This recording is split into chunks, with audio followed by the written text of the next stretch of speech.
Conference play, hoping to celebrate the new year with yet another win. This afternoon, they host Memphis on SNY.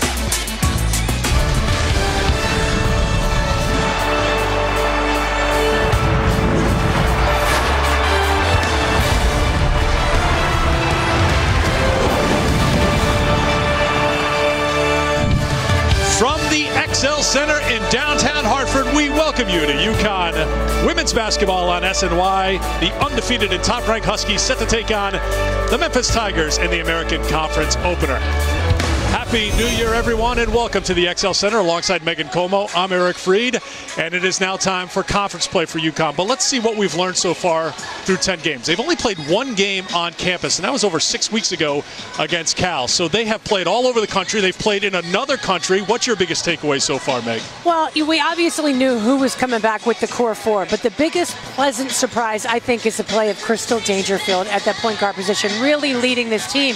And then that added dimension that Azurá Stevens provides has been spectacular. Now, you learn through your adversity. That Notre Dame game here at the XL Center, we saw, the good, the bad, and the ugly. And UConn didn't play great, but they played well when they had to. So I think what they're going to look to do is try to be more consistent and not have those lulls. Now they go into conference play, and we know the story. They have dominated in the American, 82-0 when you combine regular season and postseason play, averaging 88 points a game, average margin of victory, 43 points a game. So it's time for UConn to tinker a little bit, try to focus here during a portion of the schedule where it has come easy in the past. Let's talk resolutions, not your personal resolutions for the new year. We could be here a while. But how about your resolutions for UConn as they head into conference play? Well, hey, it's the time of year we like to spread the cheer, right? Well, let's spread the minutes around. And with doing that, the bench players have got to step up, but they've got to maximize the opportunities that they get. And then defensively, I talked about the consistency, not having lulls. Defensively, they've got to shore things up and become a better defensive team. So far, so good for UConn. 4 wins in 3 different venues in Connecticut. 1 win in Ohio, 1 in California, 1 in Oregon, 1 in Nevada, 1 in Illinois, 1 in Canada. Today back in Hartford to close the book on 2017. The lineups and the opening tip next.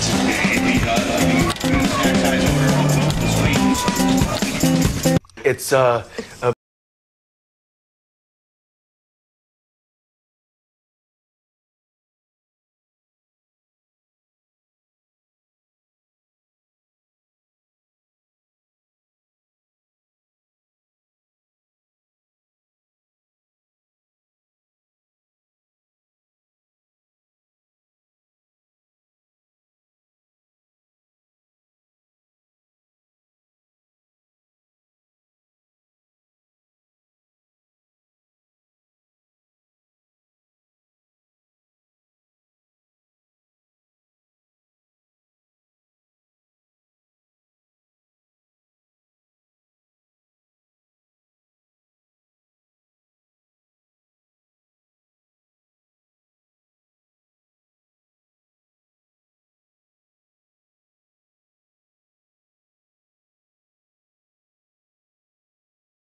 brought to you by UConn Health, Orthopedics, and Sports Medicine. Team doctors for the UConn Huskies.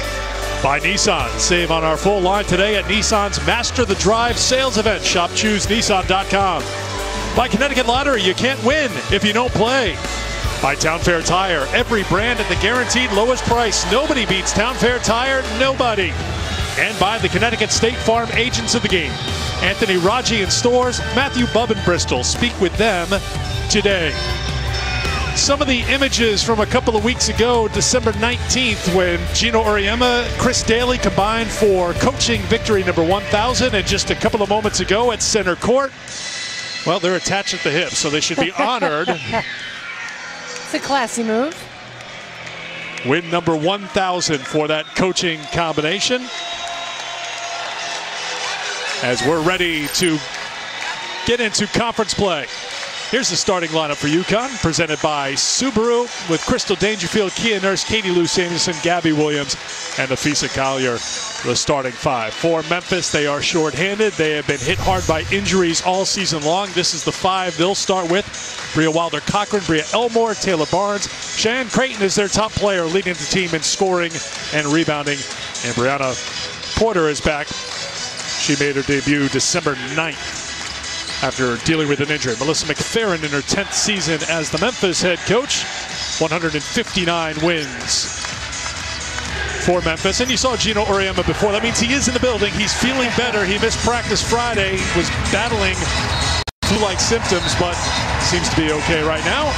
And I'll tell you what, I want to give a lot of credit to this crowd here because it is bitter outside, and they made the trek here to the XL Center, and it is filling up nicely, and they are loud and ready to ring in the new year as the opening tip is controlled by the Huskies. I think people wanted to get out of their house.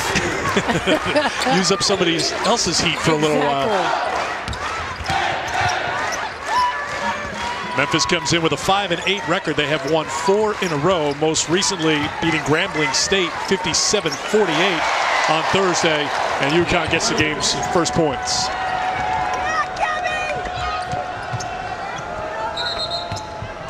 Looks like a clock issue as the shot clock never got going, so they'll make an adjustment at the scores table.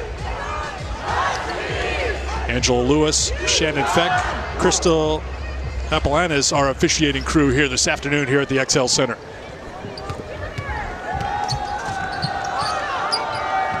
I think Bria Wilder-Cochran kind of sums up what this Memphis team is going through when you just look at how she is literally patched up. She's got an injured hand, injured shoulder, injured knee, and she's out there trying to play because they don't have many other players to go with today. It's so unfortunate, only 7 dressed. Turnover, Kia Nurse with a good finish on the other end. The only thing Wilder-Cochran doesn't have, I think, is duct tape. Tipped out of bounds. It will be Memphis basketball. UConn turning a turnover into points. Well, and Memphis turns it over 20 times a game, and you can't make passes like that against Connecticut because they will make you pay on the other end. UConn turned Duquesne over 19 times in the win in Toronto on December 22nd. UConn committing just 8 turnovers in that game. Very strong performance in Toronto, 104-52 on Kia Nurse's homecoming game.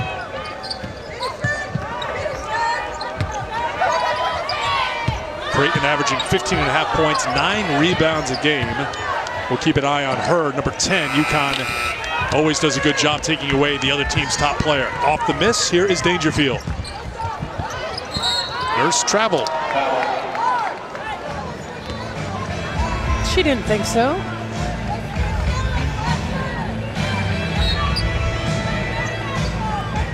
Memphis basketball on the side. UConn knocks it away. It'll still be Memphis basketball.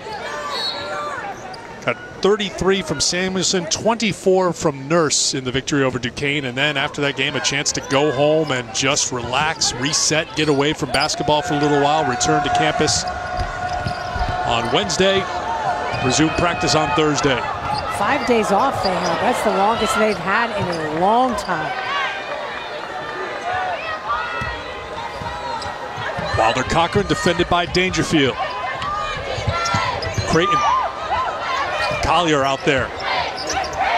Barnes will launch a 3. Rebounded by Samuelson. Collier was calling for it. Got it a little bit too late from Samuelson. And Memphis back the other way. Creighton stopped by Williams.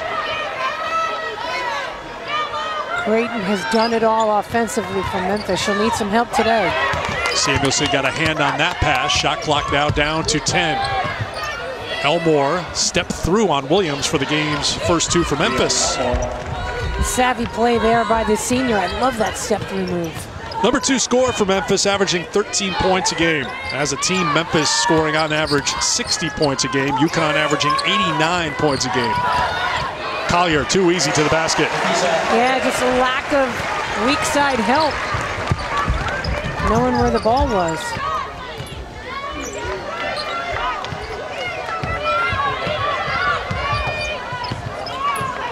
Barnes is a sophomore from Memphis, 2-year starter for this Tiger team, trying to work against Gabby Williams.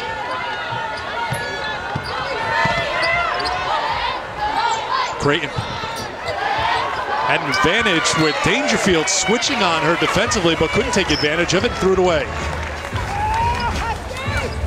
She looked inside for Porter. I don't think Porter was expecting it. What was it that Melissa McFerrin said to you? You cannot count on Cheyenne Creighton to she said to come through on every possession down the court. They've got to find someone else who can contribute offensively. I mean, she averages a double-double. Inside out, open look for Samuelson. Kia Nurse on the offensive glass, puts it back in. Nice hustle on the offensive glass by Nurse, going unchecked. All 8 Connecticut points have come in the paint. Turnaround won't go down for Porter. Williams. Caught up in the air, threw it away, taken away by Elmore. Dangerfield back defensively. Elmore, good finish for 2 more. As Meg mentioned, a senior from Stone Mountain, Georgia, so she's got a lot of experience. 3rd-team all-conference performer a season ago. And she can put numbers up.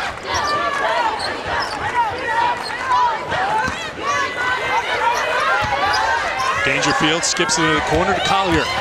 Collier off the window for 2. Nice agility by Collier to avoid the charge as well. Collier now 2 of 3 from the field, and UConn back to a 6-point lead.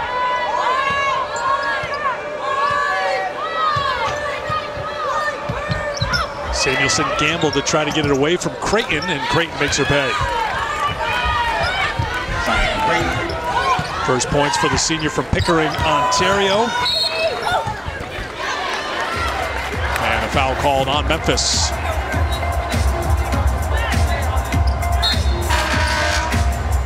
Bria Wilder-Cochran, the redshirt senior from Alabama, gets whistled as Brianna Porter will go to the bench.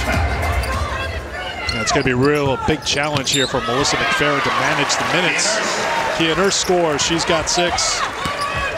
Just really doesn't have a lot of bodies on that bench to use. Jasmine James, junior out of Canada, into the game for the first time for Memphis. 4:45 to go in the opening quarter. That 3-pointer is knocked down by Taylor Barnes. 28% from outside the 3-point line this season. Keeps Memphis hanging around, down by 3. Well, Memphis is well coached. They're going to fight. They're going to scrap with whoever's dressed for the game. Samuelson, long rebound, and she's going to get whistled for the foul. Actually, it looks like it's going to be a foul on Memphis battling for the loose ball. We'll let the officials sort it out. We'll take a timeout and come back to the XL Center. 3-point game, first quarter, here on New Year's Eve. At Bob's, we offer 4 incredible queen mattress sets.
look at, for example, the point guard, Crystal Dangerfield. Sure. You know, she's someone who really took care of the basketball first couple of games.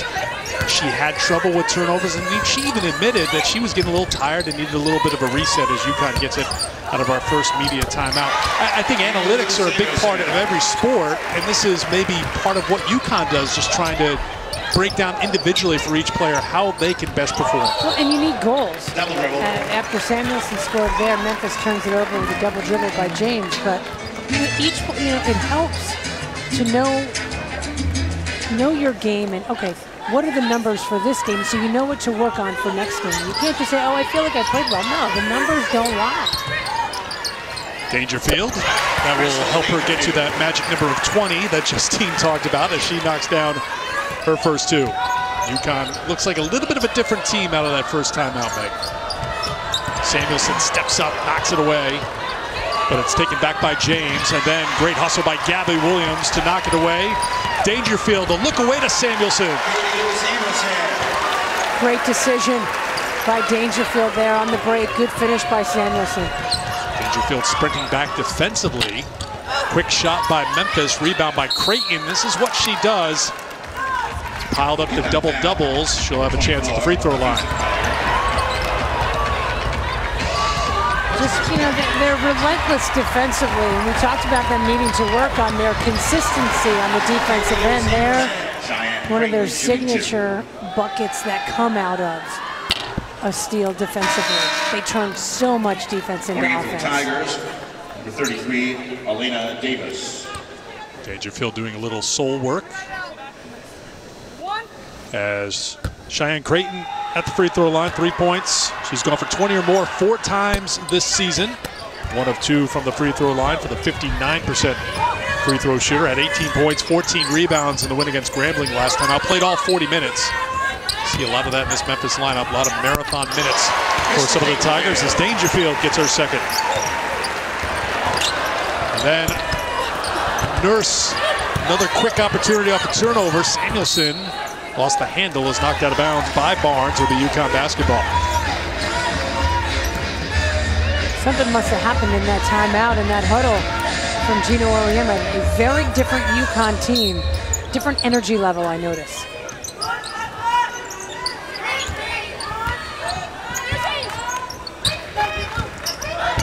I guess this is not making an excuse. It could be expected for a team that last played before Christmas. They went home for a little while. They've had a couple of days of practice. Their head coach wasn't around to bark at them, although I'm sure Chris Daly got her point across. He can bark too. In that Friday practice.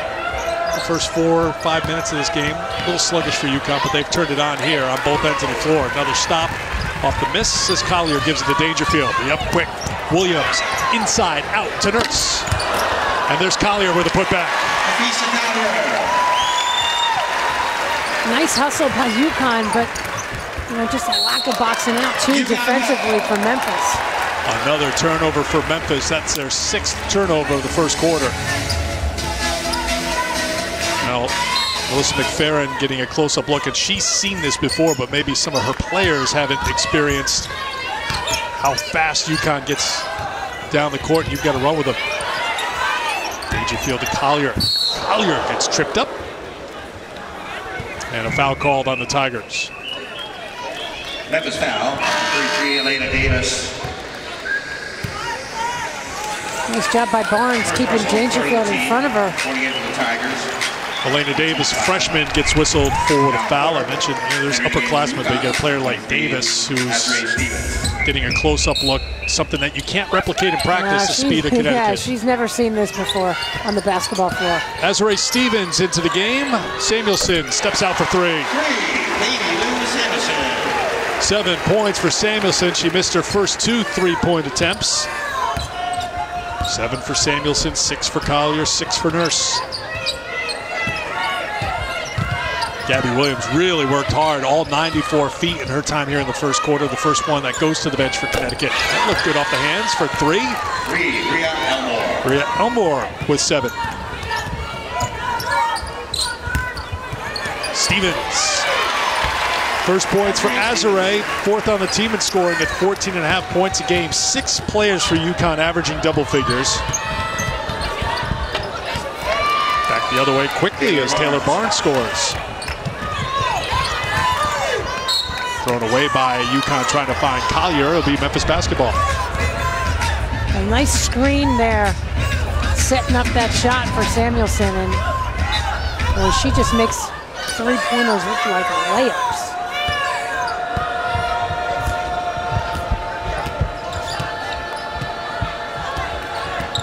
Oliver Cochran defended by Samuelson in the final minute of the first quarter.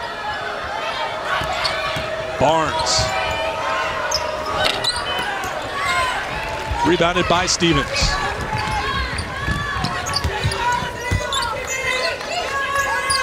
Stevens, good pass inside to Collier with the finish.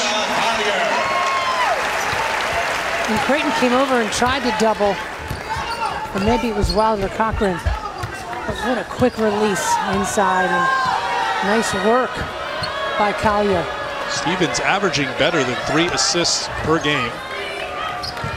UConn throughout the lab doing an outstanding job sharing the basketball, helping them to shoot 52% from the floor this season. They're shooting 70% here in the first quarter. Well, Gino talked in practice that the mentality has to be we work to get each other's shots, not our own shots. Samuelson to Stevens, couldn't get it. Nurse flips it up at the buzzer, it won't go. UConn had made 4 straight field goals before those 2 misses. They end up shooting better than 60% from the floor in the first quarter. They put 29 points on the board in their American Conference opener here at the XL Center. My business is better than ever.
C. Richard & Son, proud sponsor of UConn Athletics.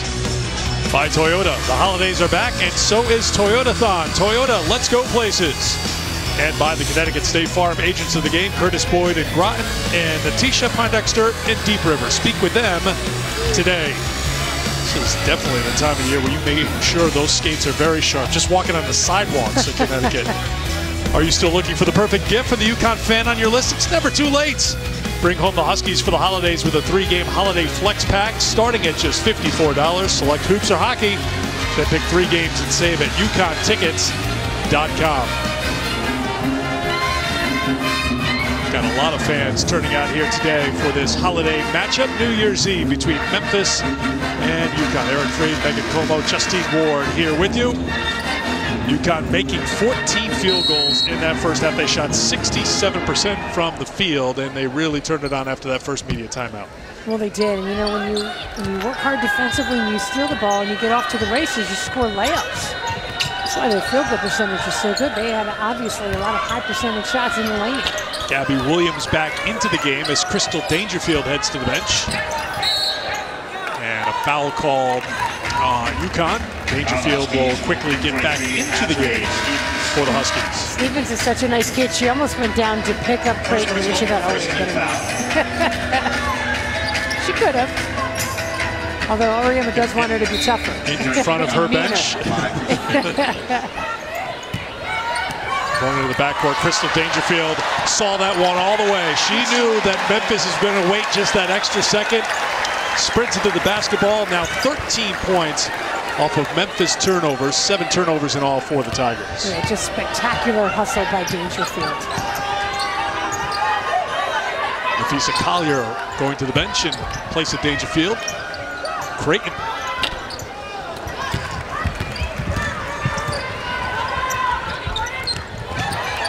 Nurse had it knocked out of her hands by Cochran, but got it right back. Stevens finds a wide open Williams. And that's why those two will be such a potent combination inside. Stevens a good passer. She noticed the two, almost 3 jerseys guarding her. She noticed someone else would be open. Creighton up to Elmore. Elmore, a deep 3 on the way is good. Double figures now for the senior, Bria Elmore. Well, between last year and the first 2 games of this year, she had 24 straight games of knocking down a 3. She can hit from long range.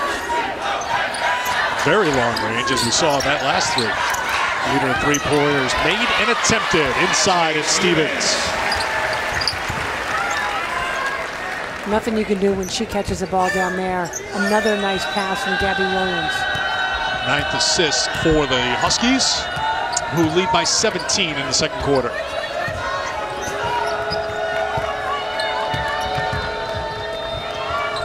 Elmore.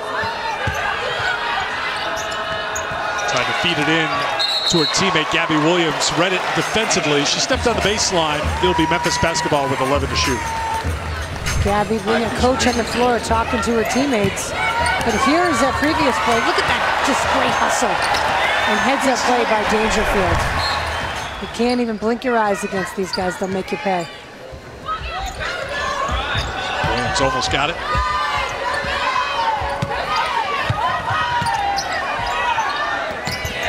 Elmore with 2 to shoot. Makes the extra pass, take it away. Taken away by Gabby Williams, who's played an excellent game so far here at the XL Center. Nurse for 3. Timeout called by Memphis. Kia, who is 9 of 11 from the field up in Toronto, has 9 first-half points, and UConn up by 20.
Point lead for the Huskies here in the first half. Time to go to Meg for a look at Como's Court Vision, brought to you by Yale New Haven Health.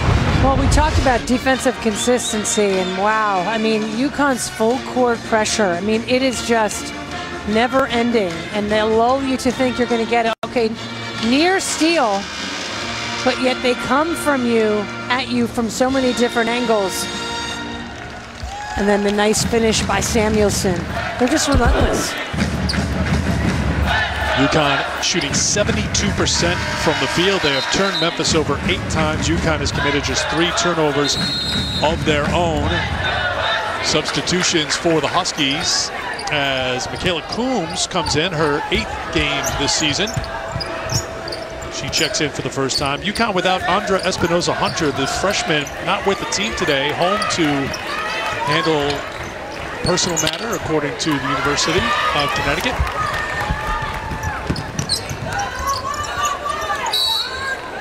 And a foul called on Memphis as Porter gets whistled for the personal. Well, this is a banged-up Memphis team. We've talked about the injuries. They're a little sleep-deprived as well, because at 4:20 this morning in their hotel. Their hotel, also your hotel. Yeah, Justine, too. We're really fighting through. It's coffee right now that's helping us through. There's a fire alarm. Kept going and going, and everybody had to evacuate their rooms and head down onto the streets of Hartford. They let us back in the lobby, but it was about a half hour or so, so the team was wiping the sleep out of their eyes this morning as Gabby Williams sprints down the floor and lays it in for 2. Another steal off of their press. Nurse holds on to it as Wilder Cochran takes a hard fall, and she is down. Remember, she is just taped up right now. Lost out of bounds, last touched by UConn, and the athletic training staff ran down quickly while play was still going on as Wilder Cochran went down just next to the UConn bench. And we mentioned it before, and I think Melissa McFerrin went through the list of injuries for Wilder Cochran, and yet somehow she's still out here trying to play. She's remarkable. So she's got that she's even playing. At least she was flat on the ground, but well, she's got the left shoulder, but she also has a broken hand. Right hand. And when she went to brace herself, you wonder if that was part of it. You can see how the hand is taped up a little bit. It's not in any kind of soft cast, but yeah, I think when she went to brace her fall, perhaps that was it. And also the shoulder has been a problem. Yeah, she's got a torn labrum in that left shoulder.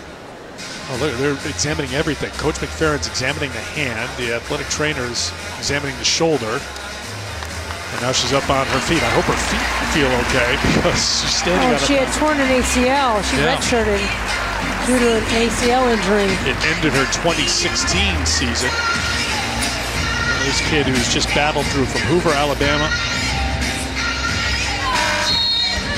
Leading the team in assists. The last thing you want to see is anyone get injured, but a kid who's been injured and who's such a tough competitor playing bandaged up in the first place. Hope she's okay. Well, remember last year, Meg, they lost 2 players, Alyssa Dean and Asia Jones, to ACL injuries last preseason. Then Jones suffered another ACL injury this preseason and won't play this year. So this has been a common theme as Williams scores inside. 2 more for Gabby Williams. Great balance for UConn. 8 for Williams. No one in double figures yet. Nurse leading the way with 9. Dangerfield almost took it away.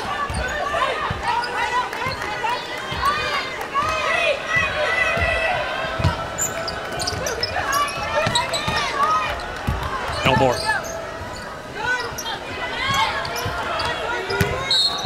And a traveling violation. Stevens there defensively as Porter turned it over. Tafisa Collier back into the game as Stevens heads to the bench. Number 23, Nazarene Stevens. Dangerfield, Williams, Coombs, Collier, Samuelson, the 5 and the 4 for UConn. 10-0 so far this season. Still 3 non-conference games to go for UConn. For a lot of teams, they're done with non-conference play. You look across the country, but UConn still with 3 games against nationally ranked opponents in South Carolina, Louisville, and Texas. Well, they've proven they'll play anyone, anywhere, anytime. Porter on the inside got fouled, and she'll go to the free throw line. UConn foul, number 5, Crystal Dangerfield. So Dangerfield picks up the personal, and that will send Brianna Porter to the free throw line, junior out of Nashville. This is her 5th game this year, made her debut December 9th. She had a knee injury. See that left knee still well braced.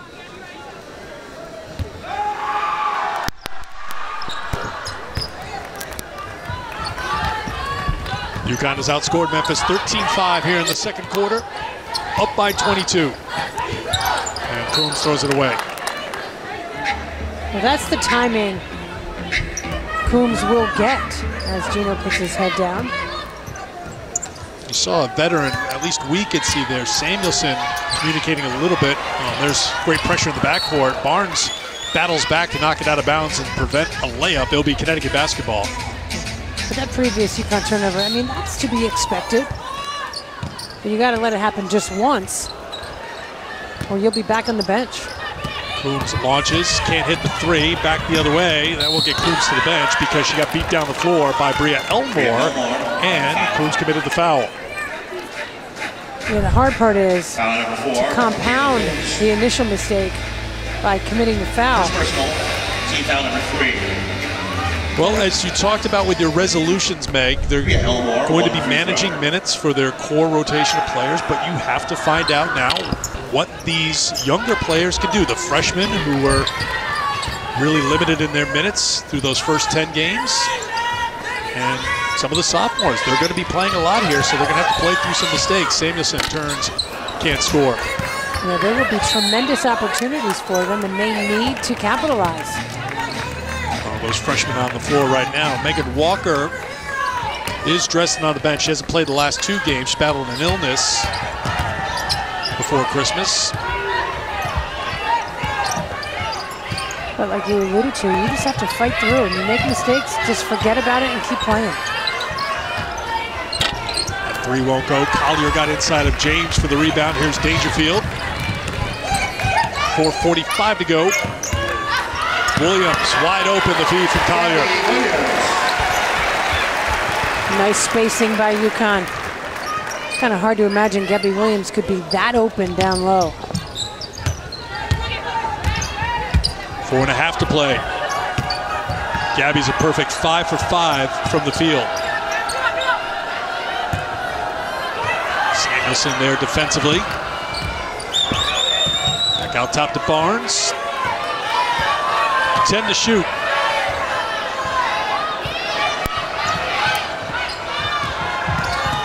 Collier comes out to help out Coombs. Good shot by Barnes. Taylor Barnes. Tough shot by Barnes.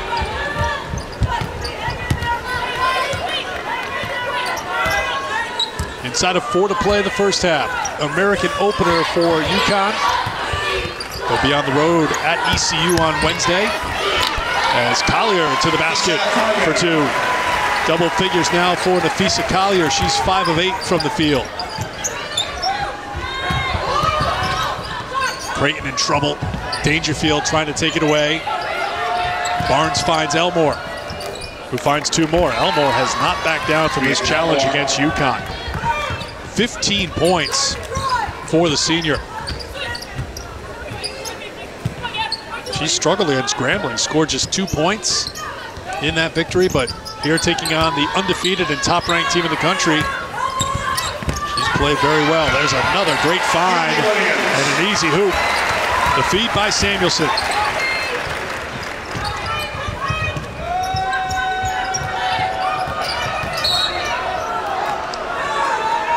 And a foul is called on UConn. UConn does a really nice job traditionally of finding the open player there, Samuelson. Finding Williams. 13 assists here in the first half for UConn. You see the numbers for Katie Lou with the 7 points. She also has 4 rebounds and a couple of assists. And Dangerfield was lobbying for it to be UConn ball. She's saying, no, it went off Barnes' hand. That last foul was on Dangerfield, her second personal. Stevens back into the game as Gino Auriemma is having a little conversation. I believe there's a freshman being shielded by the head coach right there. Isn't a conversation usually two-way? That was a one-sided dialogue. It's trying to be generous. You're still in the Christmas spirit. If you nod in agreement over and over again, does that count as a conversation? Because that's what a freshman should do, right? Exactly. Better seen and not heard. Barnes on a tough turnaround for two. A couple of tough shots from the sophomore. Collier.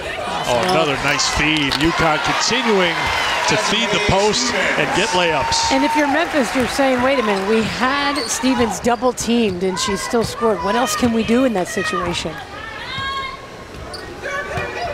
The answer is not much. Things you see with this UConn team, Megan, is the hustle play by Kia Nurse trying to save it. It'll be Memphis basketball.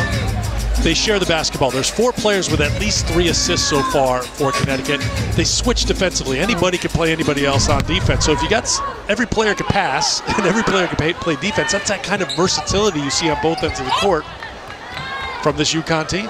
One of the reasons they are the best team in the country. And as Kia Nurse ran out of bounds before, she ran into the courtside seats and picked up someone's beer so she didn't spill it. That's very Canadian of her.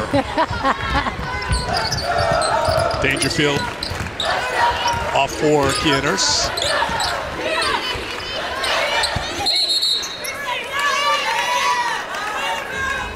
And I think 3 seconds may have been called on UConn, so a turnover for the Huskies. Stay with us at halftime. So glad to have Gary and Kara back with us as we head into conference play. They'll have first half highlights and analysis, and you'll hear from Nafisa Collier on the UConn Halftime Show, presented by your local Ford dealer.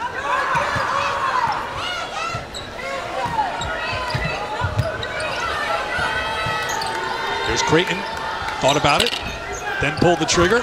The rebound for Nurse. Nurse, Samuelson, Collier, Stevens, and Dangerfield on the floor here. Collier, wide open 3. Samuelson on the glass. Samuelson the reverse for 2. Yet again, how she's diversified her game. You hear the crowd chanting, Lou. Great offensive rebound and putback. 3 for 4 inside the 3-point line. 1 for 3 outside the 3-point line. Final minute of play. Nice pass. Just won't go down for Elmore. Everything else has fallen for Elmore so far. Yeah. She has 15. Maybe that was too easy. She made all the tough ones. Dangerfield as Stevens works for position inside. Short little bounce pass to Stevens. Just couldn't finish it. Great hustle on the glass again, and Collier will flip it up.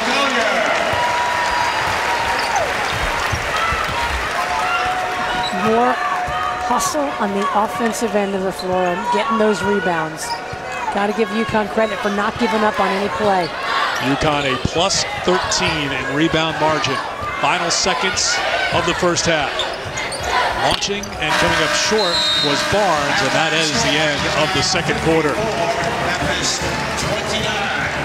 Pretty consistent play from the Huskies. They outscored Memphis 29-15 in the first quarter, 25-14 in the second quarter, and they lead 54-29 at halftime. Here's Justine Wagino.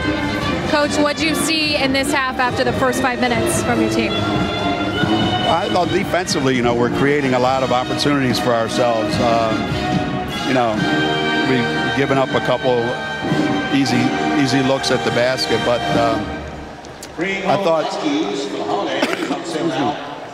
our energy level was really, really good, and we used our defense to create a lot of offense for ourselves, and we got the kind of shots we were looking to get, and so far so good. We haven't played in a while, so it's good to get the rust off. Getting those jitters out. All right, thank you, Gino. Eric, back to you. All right, thank you very much. Gino's interview with Justine, presented by PC Richard & Son. We're at the half here at the XL Center in Hartford. UConn on top 54-29. Great sharing of the basketball, great balance. Katie Lou Samuelson, 9 points in 19 minutes. UConn on top. Gary and Kara with the halftime show. Coming up next. The wild card. You gotta have ice water in your veins. Be ready for anything. He caught it! You think this doesn't matter? That's when the crazy stuff happens. I'm still ticked off about this 20 years later. The game plan, embrace the chaos. The team that survives might ride that momentum all the way to a ring. That's what it's all about. The lesson? Never ignore the wild card.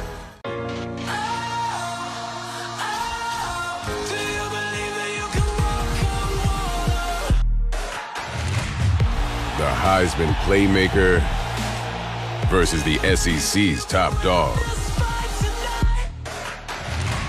The defending champs versus the avenging Tide. Oklahoma, Georgia at 5 and Clemson, Alabama at 8:45. New Year's Day on ESPN.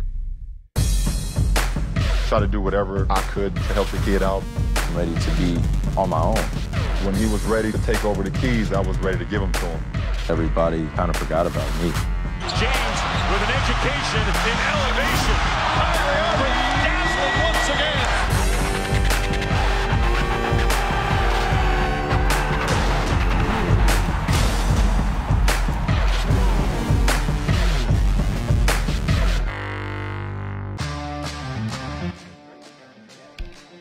Joey, what are you doing? It's my Capital One Bowl Mania celebration, baby. Every touchdown, I do this. That's what they when we come around. And you're going to be doing this throughout Capital One Bowl Mania? Copy that. That wasn't a request, Joey. Woo!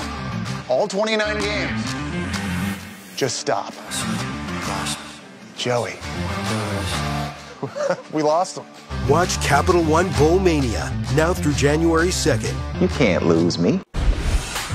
Welcome back in. College Basketball Live, sitting here with a few ACC coaches. There's one first-time head coach in this group, David Padgett. When some assistants, most assistants get a head coaching job, it happens in April.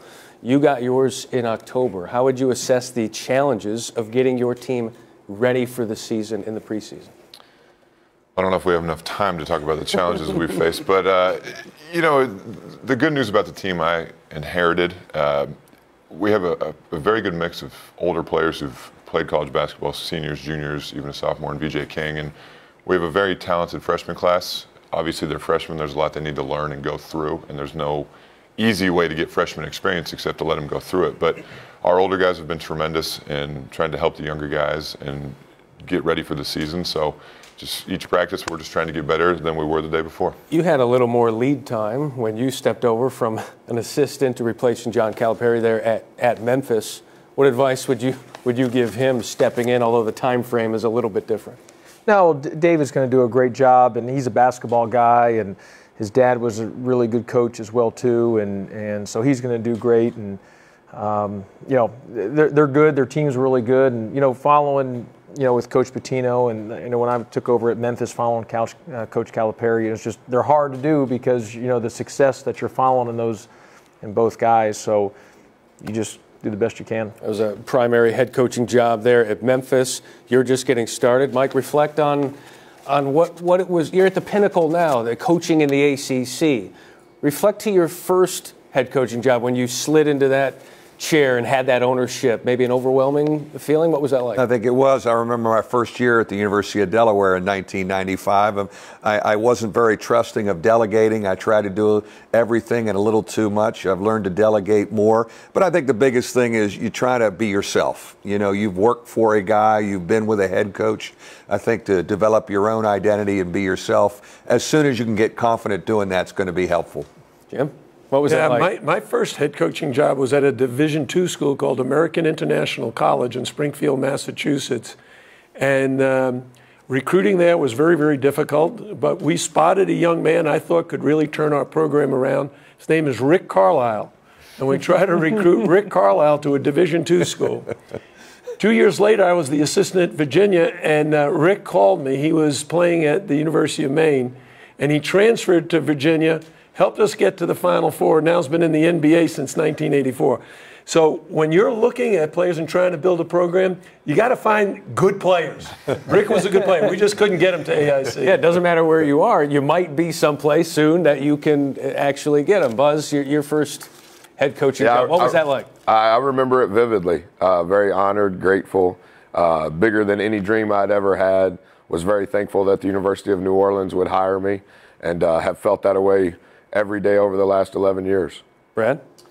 Yeah, I was very blessed. I took over at UNC Wilmington, having been an assistant there for 8 years under a very good coach in Jerry Wainwright. So the program was in a great situation. We had good players coming back, a good foundation. We'd been to the tournament. And so really the ease of transition for me was much easier than most, in that I already knew the league, I knew the university, and Coach Wainwright had given me a ton of responsibility. So that really gave me a lot of confidence.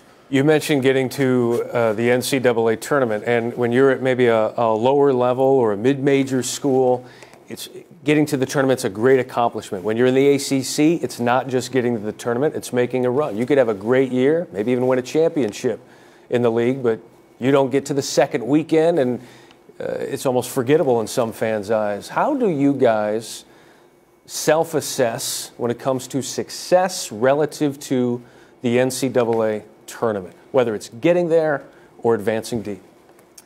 Well, for me, I mean, I've tried to be better just about your own personal success and what you define it as. I think when my time at Memphis, I was really unhealthy mentally, and just because I lived and died by every single game, and so when I came to Georgia Tech, I tried to have a better perspective on things, and it's a work in progress.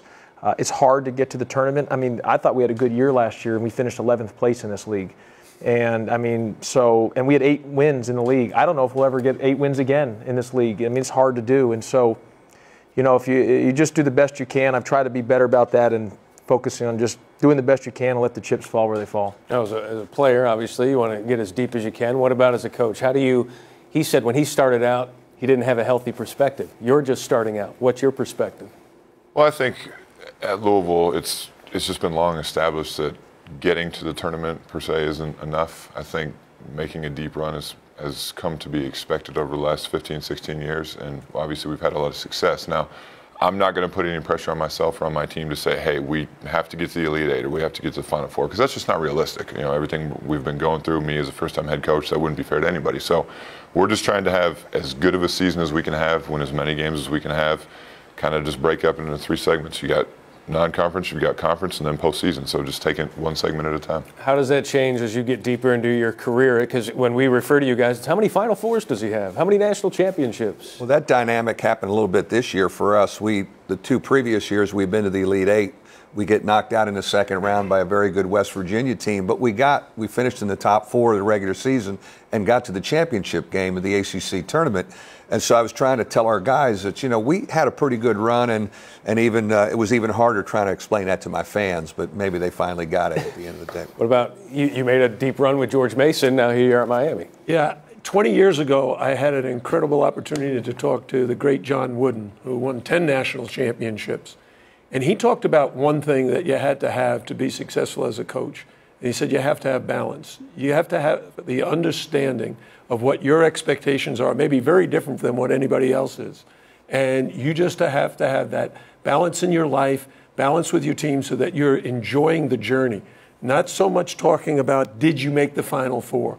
So, and that's the way we've tried to approach it. We just want to be the best we can be every season we're competing. Last thing, Buzz, it's validation, though, right? I mean, NCAA tournament, that's a thing you can sink your teeth into. I think it just depends on what validation and who you're wanting the validation from. Not trying to be holier than thou. I like playing in the NCAA tournament because that means I have an extended period of time with our players each day. And so whether we win, whether we get there, I think that's for other people to judge. I think my responsibility as a leader is to help them grow to be the best people they can be, and if that means we play a couple extra games, maybe that time period helps them even more. And Brad, you've had a taste of it there, Clement. Yeah, we haven't been in a while, and certainly something that we want to get back to.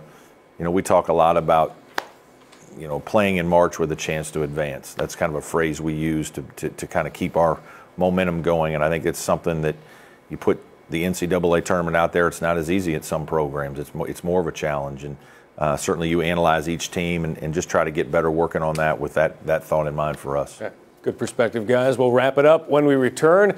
These guys have left quite a mark on their teams. What about the digital footprint, social media? Get into that for a few minutes now.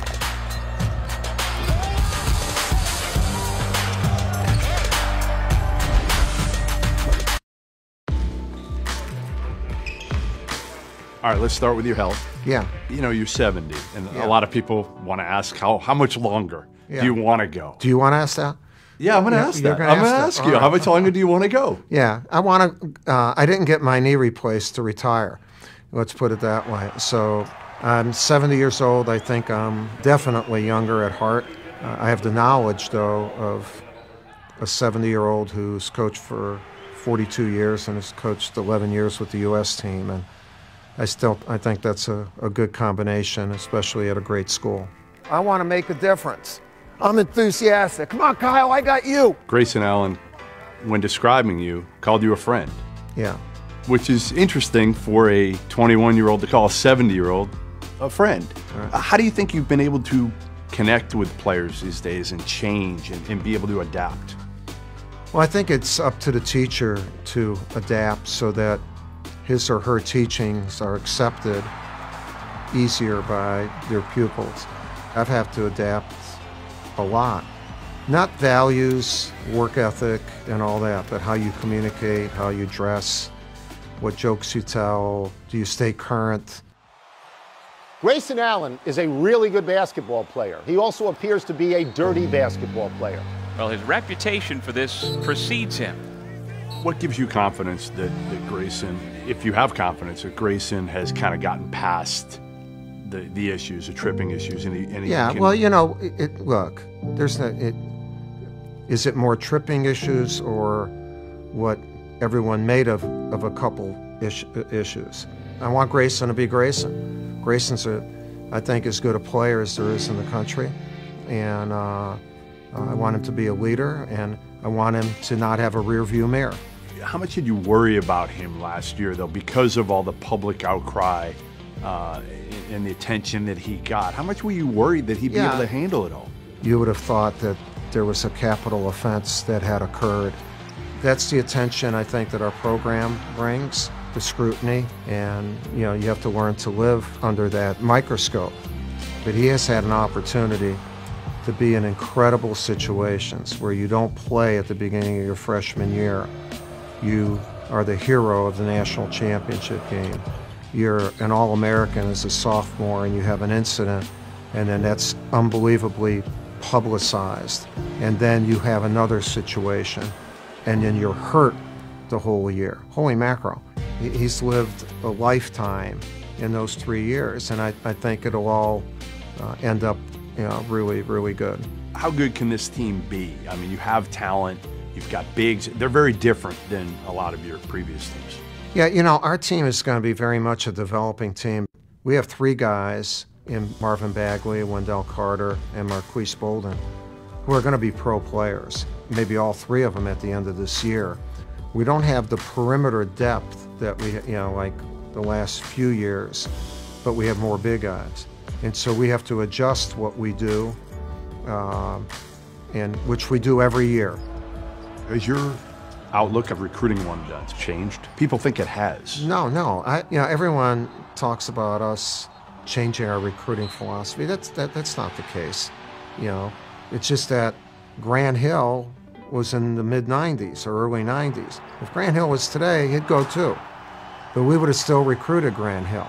Leitner and Battier, and that's when it started for us with Elton Brand, but he was even here 2 years. I have not changed. The landscape has changed to where it would be the best decision for them to go, and then I'm okay with that.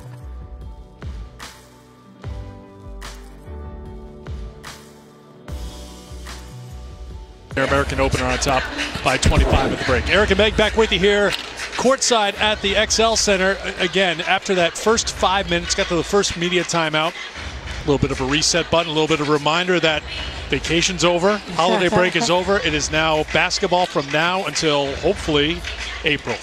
Well, and even Gino told Justine at halftime that he liked the energy. Maybe it's some of those senior moments. He's losing some of his short-term memory.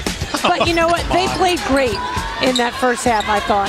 Great energy. They passed the ball exceptionally well. You mentioned the 14 assists. Well, there's a great example. But I was impressed with how they got all over the glass as well. Look at that great high-low pass. Azure so difficult to defend inside. Samuelson working hard to get the offensive rebound. And how about the effort by Nafisa Collier? Look at her coming through there. No one boxes her out. She just wanted that ball more than anybody else.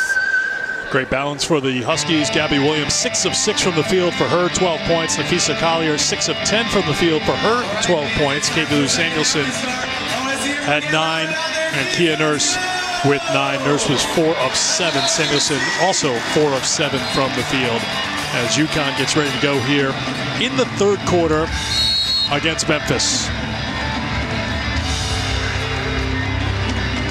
Great crowd here on New Year's Eve afternoon at the XL Center. They got here early. They opened the doors a little early as well. Don't want anybody standing out in the cold. And they've been vocal here as UConn gets things going on offense, and they're going to have to wait a moment here because the shot clock, the cold weather impacts everything. Shot clock has been a little sluggish a couple of times here today. Original starting 5 on the floor for the top-ranked Huskies as they go to work here to start the third quarter. Williams back outside Dangerfield. Collier fighting for the rebound, and she touched it last as it went out of bounds. Memphis basketball. Nice to see Bria Wilder-Cochran, number 1, still in there for Memphis. She went down hard right in front of Gina Oyema and his bench, and you thought she might be lost. You can see now she's got a black sleeve on that left shoulder. Barnes' pull-up is good. Taylor Barnes into double figures with 11. Bria Elmore leading Memphis in scoring with 15 points. First points of the second half belong to the Tigers. On the cut, and a little out of reach for Nafisa Collier. Turnover UConn, Memphis ball.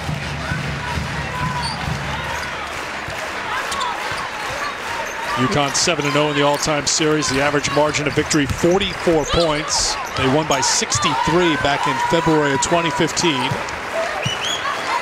They lead 25 at halftime. UConn doing their part to keep the fans warm here as they're still standing to clap. Gotta wait till UConn scores their first point. Tapped away by Williams, up ahead to Kia Nurse. And Nurse has it knocked away. Good hustle play by Elmore with help from Wilder-Cochran. Tremendous hustle by Memphis to get back defensively. Not giving up a fast break opportunity. Hard to tell who blocked it. I think it was number 5, Elmore. Samuelson. Collier back outside. Nurse. Williams hung in the air for a split second. Almost got that offensive rebound.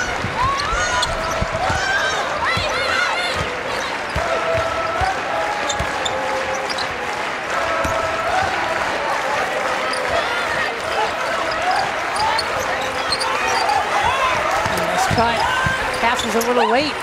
Creighton gives it back to Porter for 2. 4 points for Brianna Porter. Well, I think the fans would agree they're plenty warm right now.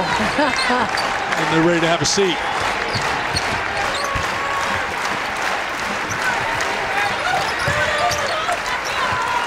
Nurse. That's short. Calisthenics continue for the 13,000 plus here at the XL Center.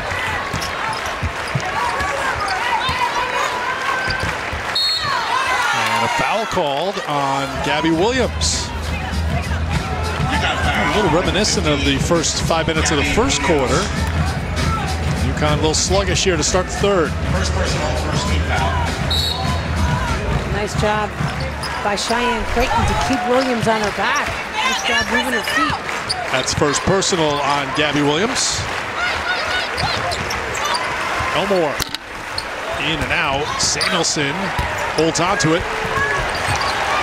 And now the Huskies fed inside to Collier. That is a guarantee to take your seat. I don't know if the ovation there was for the bucket or for the fact that they could actually sit.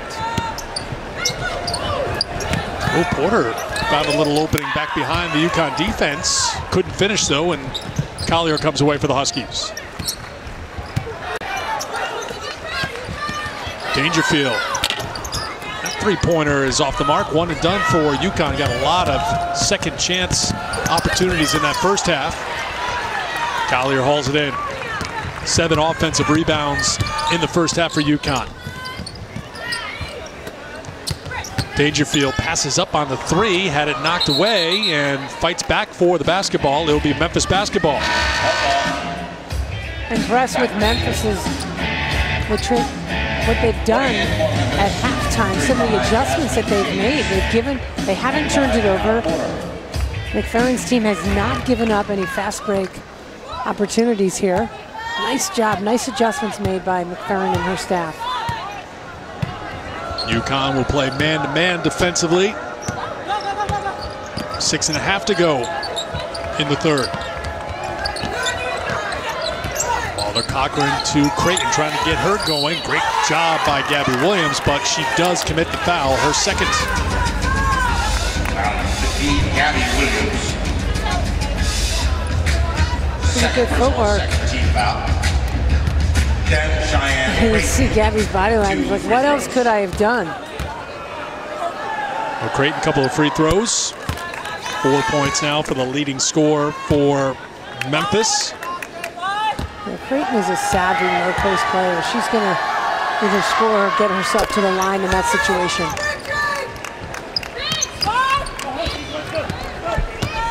She's closing in on 1,000 points, 51 shy, so a milestone if she stays healthy.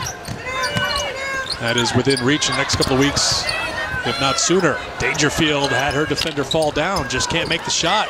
Samuelson kept it alive, and Nurse cleaned it up.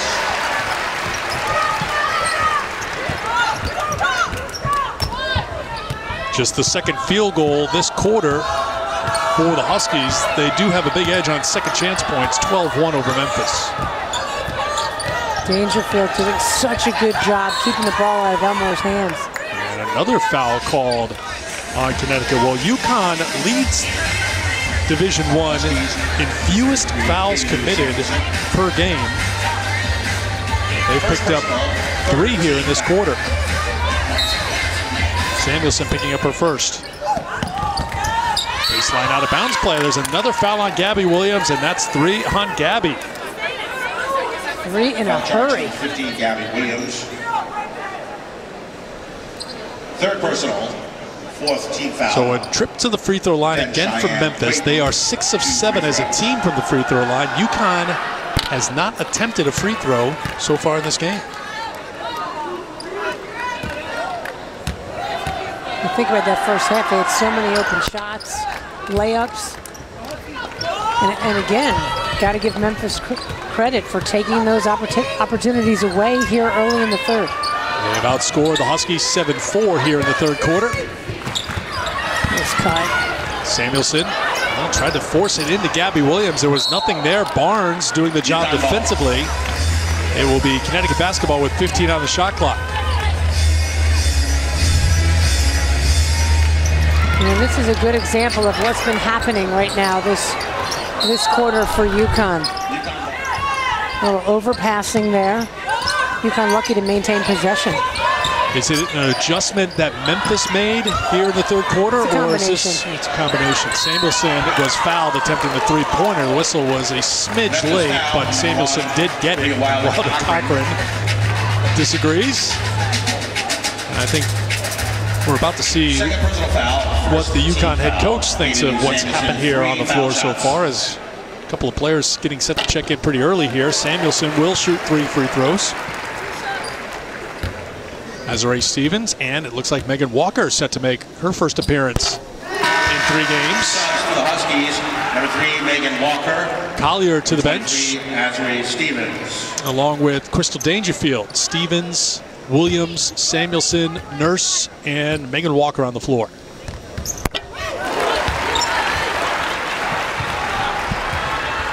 Samuelson now in the double figures with 12. 4 UConn players in double figures. As I mentioned before, they have 6 averaging double figures this season. Elmore. Elmore has not missed much here today. Now 6 of 11 shooting.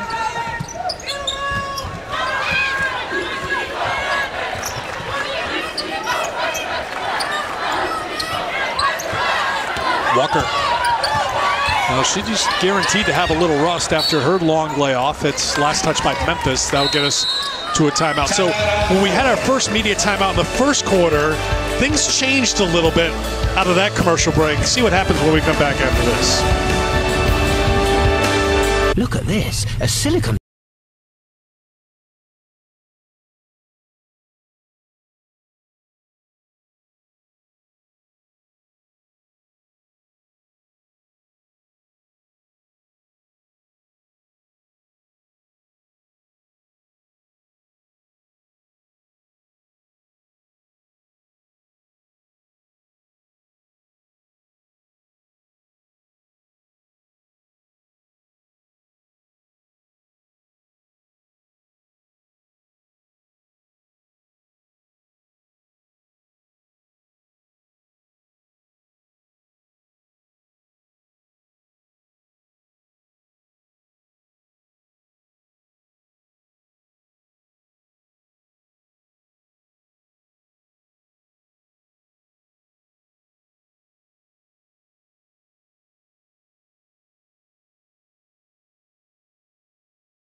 On any device with live streaming on SNY.TV and the NBC Sports app, your home for live streaming coverage of every SNY UConn basketball game. Your next opportunity to do so comes on Wednesday night. That's our next UConn game on SNY. The Huskies will be in North Carolina to take on East Carolina. Our coverage gets underway at 6:30 p.m. with the pregame show right here on SNY.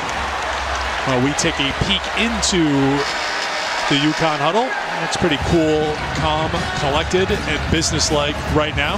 UConn on top by 25, but that wasn't always the case during that timeout. I saw Justine eavesdropping there. Justine, do you care to share a little bit with what you heard? Well, I don't think he was happy with what he saw in the first part of that third quarter, but he wasn't yelling, he wasn't angry. He just kind of had an honest discussion from them, and he wants them to play better. Thank you, Justine.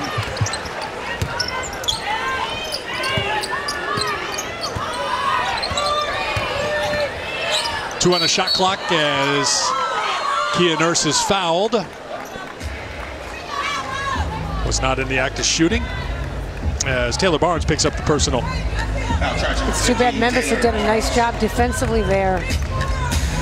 First personal. The Farron's team stayed in their stance and then just bailed UConn out at the last second with that foul. Megan Walker launching a three. How about that? Missed the last two games, and her first shot gets knocked down for three. That's the way to maximize your minutes, making your presence felt immediately. Of course, Megan's top game of the first half of the season, that career high 13 points in the win against UCLA, making three-pointers in as many attempts. Kia Nurse sets for three. That rattles in. You could just tell when that ball went off her fingertips that it was going in. Kia entered the weekend the #1 three-point shooter in the country at 56%. Nurse comes over, and a little bit different look for UConn again, swarming around on the defensive end, making some shots on the offensive end. Yeah, Walker was on the high side. Oh, well, here on the previous play, just draining the three. Now, Gino said she can't make a shot in practice this early part of the season, but she makes everything in games. What would you rather have? Exactly. 9 to shoot for Barnes in Memphis. Barnes swarmed defensively, but ball fell to her. UConn was there defensively with Stevens and Williams, but Barnes hanging around, putting it in for 2 more.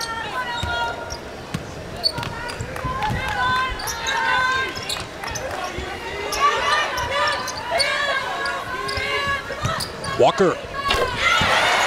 Nice recognition by Walker. Elmore was laying off. She said, okay, you're going to have to guard me.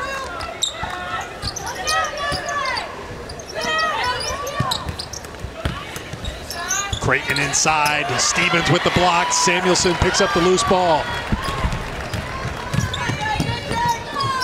Gabby Williams. Williams, the extra pass to Stevens for 2.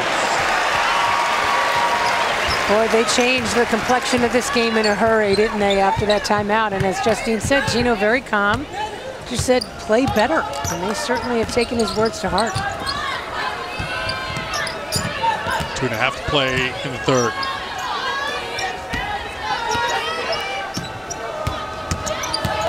Wilder Cochran. James can't get it. The rebound for Walker. Walker leads it to Stevens, who dribbled it off her foot.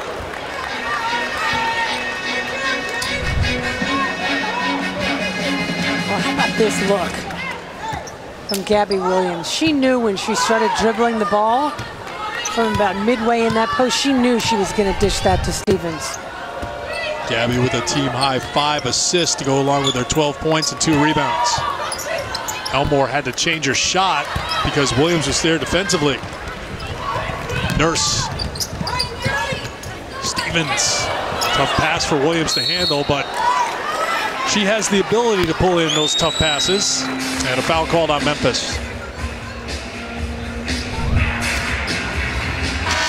A little bit high on the pass, but the right person. The athletic Williams, she'll find a way to come down with the ball. Wilder Cochran with the foul. Thankfully, he didn't get injured. Samuelson goes to the bench. She's done a lot of work on the glass. And this goes back to Meg's point earlier about how Katie Lou Samuelson has expanded her game in a lot of ways. Not just a prolific three-point shooter. She has a career-high 9 rebounds here this afternoon against Memphis. Nice pump fake and drive. While the Tigers, number 10, Cheyenne Creighton. Second personal. See, that's why Gabby Williams is so difficult to defend. She's so explosive.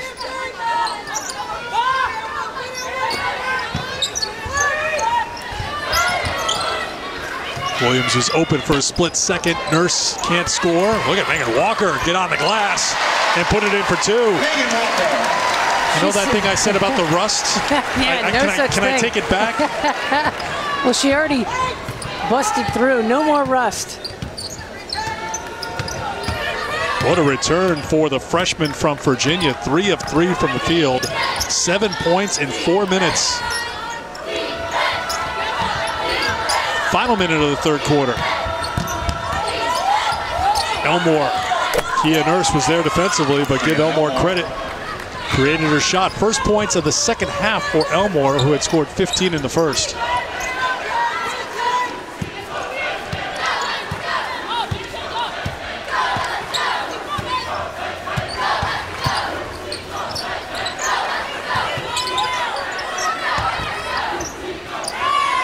Nurse tries to drive on Elmore. Dangerfield's 3 is good. Right in front of her bench, and she got knocked down with the box out, no call, but got the bench even more excited.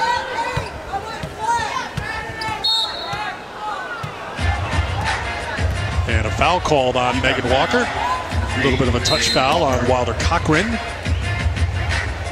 And that will be team foul number 5. We don't see this too often where teams take free throws because UConn gets into the penalty, but I see 2 free throws here for Wilder Cochran. Buffalo Wild Wings special.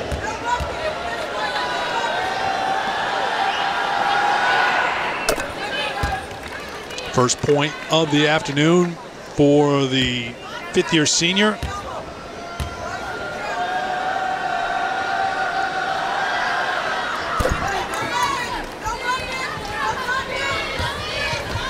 Shot clock is turned off. Final seconds of the third quarter is Dangerfield across half court.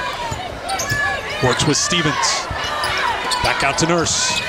Down to 2. Stevens steps back. Can't hit the 3. And that will be the end of the third quarter. I'll admit there was a little hand-wringing at the start of the third quarter. UConn missed their first 4 field goal attempts, but they righted the ship. Ended up making 8 of their final 12 shots with Megan Walker. A perfect 3 for 3 from the field. UConn up big after 3.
Huskies in double figures, 3 pretty close as we enter the fourth quarter here at the XL Center. The American Conference opener for Gino Auriemma's Huskies as they lead Memphis 76-42 as we head to the fourth. Williams, Stevens, Walker, Nurse, and Dangerfield, the 5 on the floor for top-ranked UConn.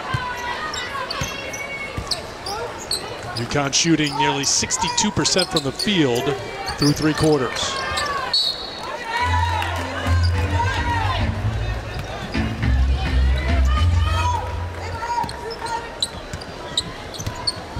Samuelson on the bench right now. 12 points, 9 rebounds, 3 assists, no turnovers for Katie Lou.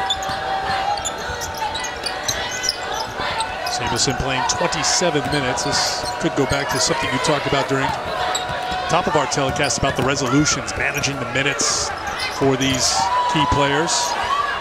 Elmore was free for a split second. Walker hauls it in off the miss by Barnes.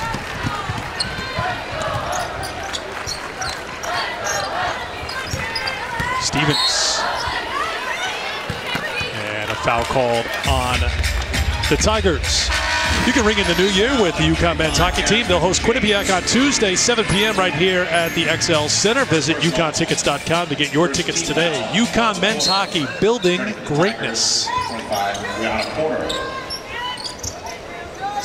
Stevens thought about the three. She did, didn't she? Thought better of it. Williams, the take to the hoop. The foul, a chance for a three-point play. That not only shows her athleticism, but it shows the work she does in the weight room with strength coach Amanda Kimball. Look at that up, hanging in the air, got bumped. Gabby Williams, one free throw.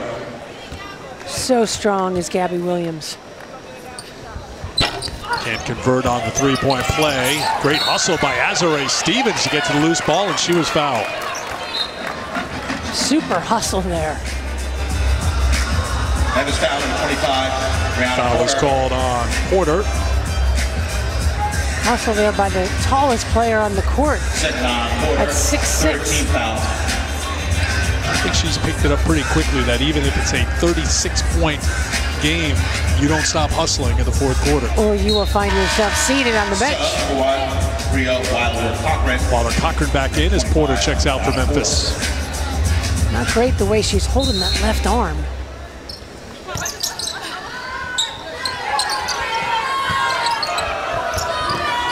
Williams. One-handed grab, huh? Great catch, but she traveled. Well, one of the few turnovers for Gabby Williams these last three games, Meg. That's her third turnover today, just her fourth turnover over the last three games. And when she had her lull in the first half of the season, we all know what happened against Notre Dame, and she was struggling with turnovers, had a double-digit turnover game, but she's done a lot of this, what we just saw right there. Yeah. Getting a steal, head up, trying to create some offense out of some defense. Stevens on the glass. And Dangerfield will settle things down. Just sitting here watching Gabby and watching her up in Canada as well, it just seems like she's got that spring back in her step a little bit. For sure. Nurse, extra pass to Williams. Gabby Williams. 16 now for Gabby, and she is a perfect 8 for 8 from the field. Kyla Irwin getting set to check in for the first time for the Huskies. 8 minutes to go in the fourth quarter.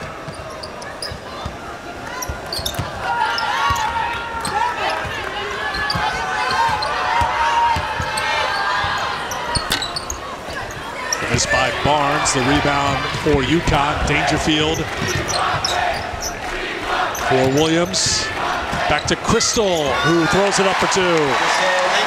Great take by Dangerfield. A nice finish with the left.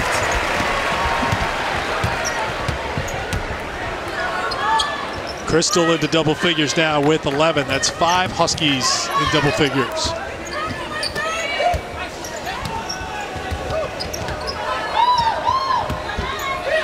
Wilder Cochran, well, we know Elmore's not afraid to shoot from back there, and there's a reason why. 20 points now for Bria Elmore. 5th time this year, 9th time in her Memphis career that she's gone for 20 or more.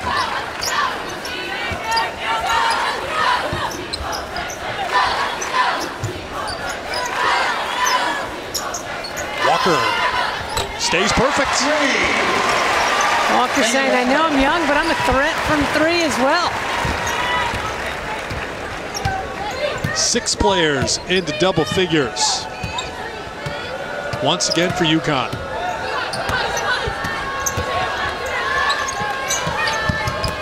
Feed inside to Creighton. Stevens there to try to block it, but Creighton muscled it up for 2. I don't know how Creighton got that shot off. Impressive.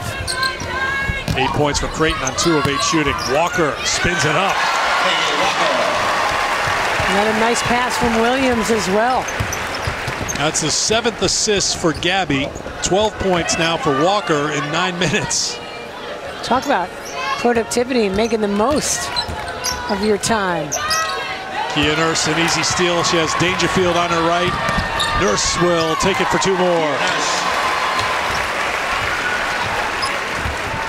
Oh, I thought she walked. And a timeout called by Memphis. We will take it as well with 5:48 to go in the fourth quarter. UConn en route to win number 11 to ring in the new year.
UConn's put 89 points on the board, a 13-5 edge here in the fourth quarter to stretch it out to a 42-point lead as we bring you the drive of the game presented by Nissan.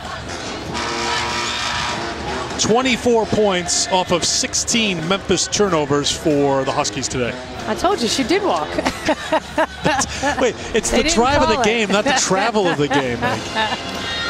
Sometimes you just got to look the other way. Someone did. They never called it.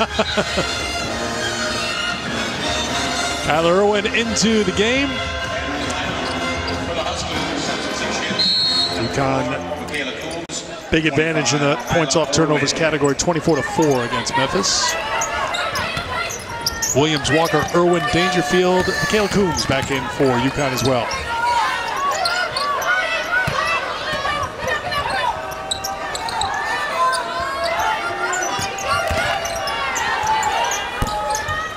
Irwin rips down the rebound for the Huskies and hands it off to Dangerfield.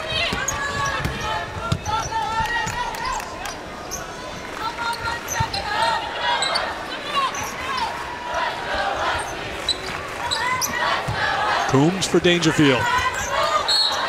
Illegal screen called on Irwin. No basket. Illegal screen, number 25, Tyler Irwin. Chris was like, really? And that went in.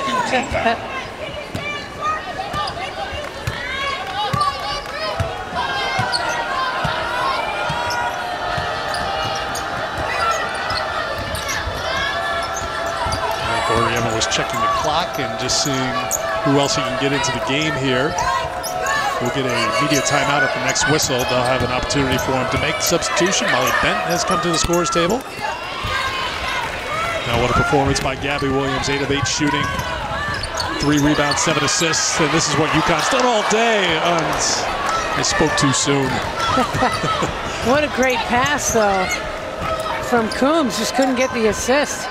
Walker missed one unusually here today. Irwin gets called for her second foul. That'll get us to a timeout with 4:24 to go in the fourth quarter. UConn cruising in Hartford.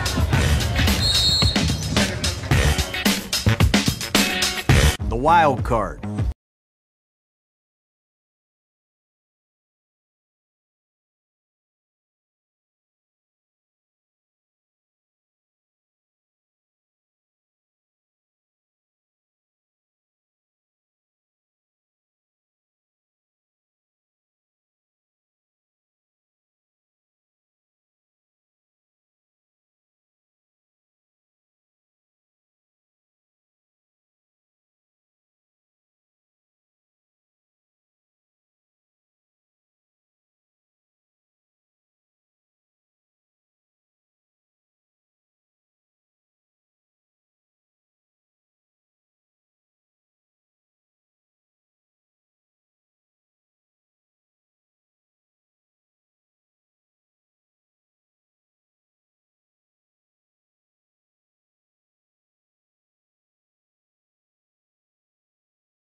Gary Apple back alongside Carol Walters. People's United Bank postgame show is on the way. Megan Walker, one of 6 in double figures for the Huskies. She's been out a couple games. She's come back strong, and she could be a big key for the Huskies going forward. We'll talk about it in the postgame. All right, postgame show on the way. Back to Eric and Meg, guys. Thank you, Gary. Thank you, Carol. We'll be with you in just a little bit.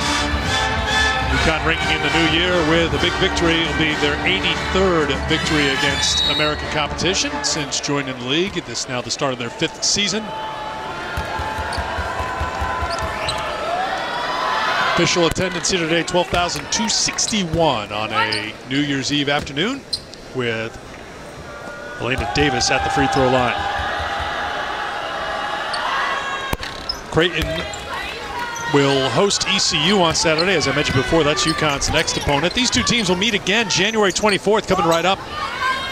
It will be a noon Central Time game on a Wednesday in Memphis. Great feed, great finish. Williams, 2 more, a perfect 9 for 9 for Gabby Williams.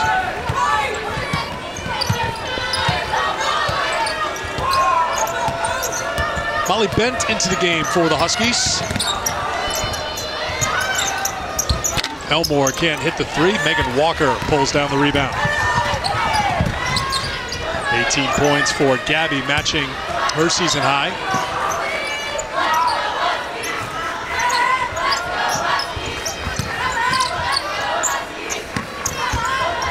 Williams ducks inside, scores again. 20 points for Gabby. 10 for 10 from the field. 7 assists, 3 rebounds. When she gets the ball offensively, you can just tell she's looking to do something with it, and by do something, it's get to the hoop.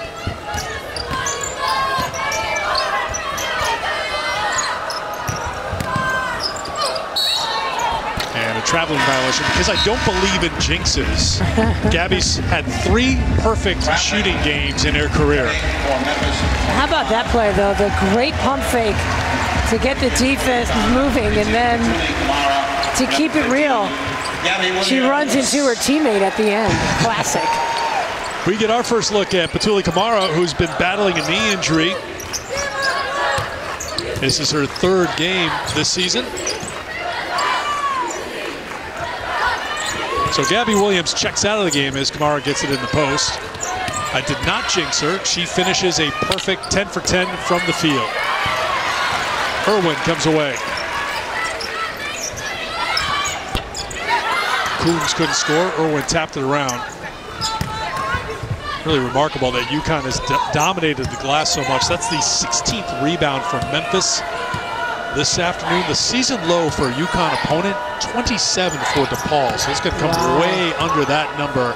This shows you how UConn cleaned up on the glass. Right now they are plus 25 in rebounding margin.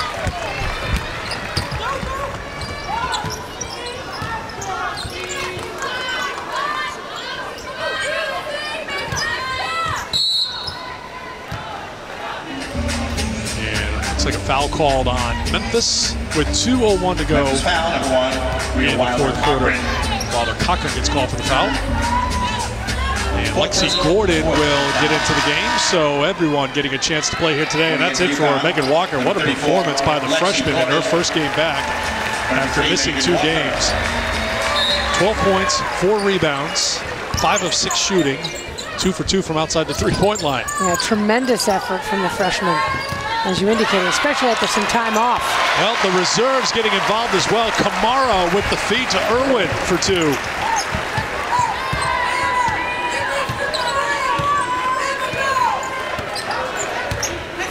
"24 assists for UConn on 43 field goals. Elmore sets for another 3. And Molly Bent with the rebound. Coombs to Lexi Gordon, who launches and misses the mark. Put back in though. Irwin in the right place at the right time to clean up.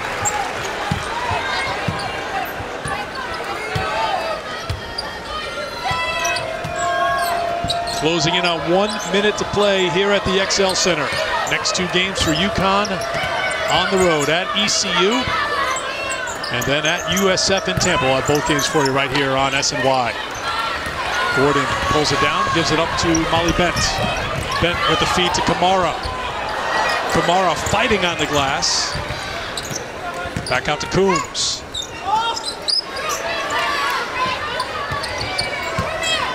Molly Bent will reset for the Huskies.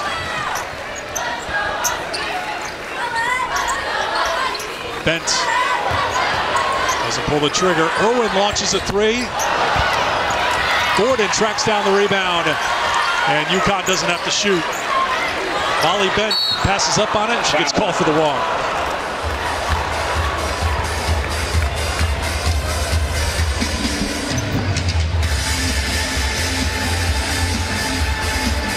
Gary and Kara standing by with the People's United Bank postgame show to talk about a UConn win over Memphis.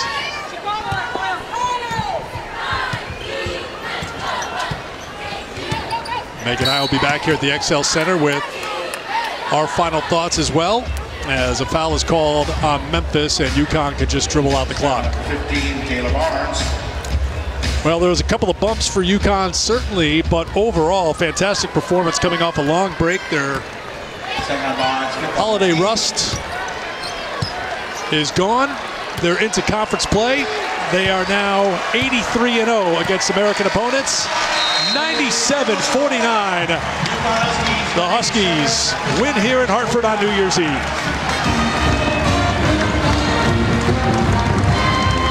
And once again, just a total team performance, Meg. Dangerfield, Durst, Williams, Collier, Samuelson, and Walker all in double figures for the Huskies.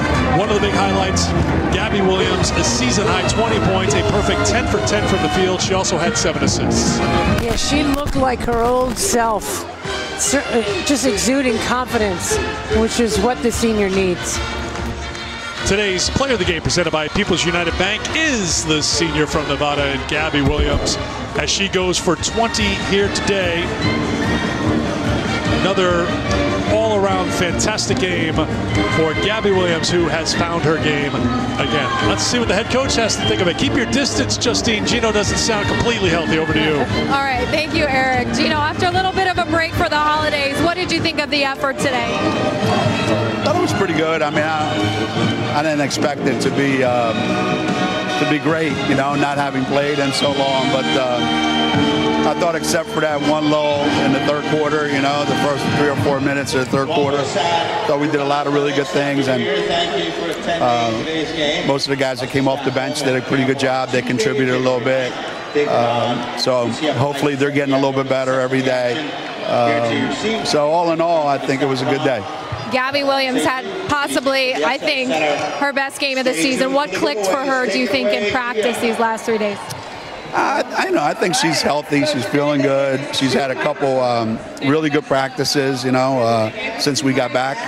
And, you know, when she brings that kind of energy and she works that hard, it starts with the defensive end for her, then everything just transfers over. And you're right, this was her best game, and I hope it's the beginning of a lot more. We want to know how you're feeling, Gino. Had a little bit of a flu bug, missed a practice. All right. Yeah, I'm all right. I don't know whether it's flu or maybe I don't like what I'm seeing sometimes in practice, so maybe I needed a day off. Too many Christmas cookies, Gino. All right, thank you, guys. Well, I'd like to tell him he's going to find some warm weather in North Carolina this week, but the answer to that would be no. At least it's warmer than here. That's true. 30 degrees counts. 97-49 the final. UConn women's basketball on SNY, brought to you by Subaru of New England, supplying all-wheel drive vehicles with a passion for winter adventure. By Trantolo and Trantolo, Connecticut's personal injury law firm. Let our family help your family. By GMC, visit your local Connecticut GMC dealers. By People's United Bank, we've been fielding championship teams for 175 years. People's United Bank member, FDIC. And by Connecticut Lighting Centers and Restoration Lighting Gallery Centers. So much more than just a lighting store. 97-49 the final. We're back with the final word before the People's United Bank postgame show. So stay with us. It's a